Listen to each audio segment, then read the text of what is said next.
The harsh fluorescent lights seared into my eyes as I blinked, trying to make sense of the unfamiliar faces hovering over me, speaking in a language I couldn't understand. It was in that bewildering moment, lying in a hospital bed in a country thousands of miles from home, that I realized my life had taken an unexpected turn. Just days earlier, I was an ambitious traveler, seeking adventure and new experiences, but a sudden accident flipped my world upside down.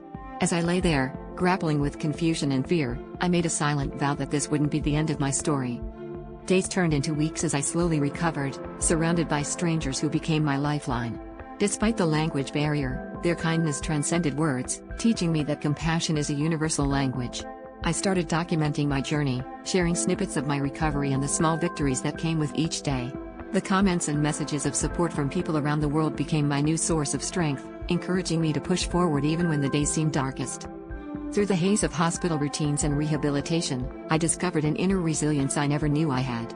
I began to see every challenge as an opportunity to grow, to rewrite the narrative of my life with newfound courage and determination. I set small goals, from walking unaided to learning the basics of the local language, each one a step towards reclaiming my independence.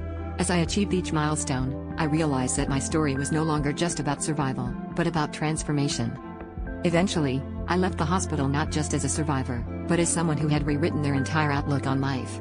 The lesson was clear: life's detours, no matter how daunting, can lead to destinations you never imagined possible. My journey taught me that while we can't always control what happens to us, we can control how we respond. And sometimes, the most powerful stories are the ones we write ourselves, turning tragedy into triumph with every step forward.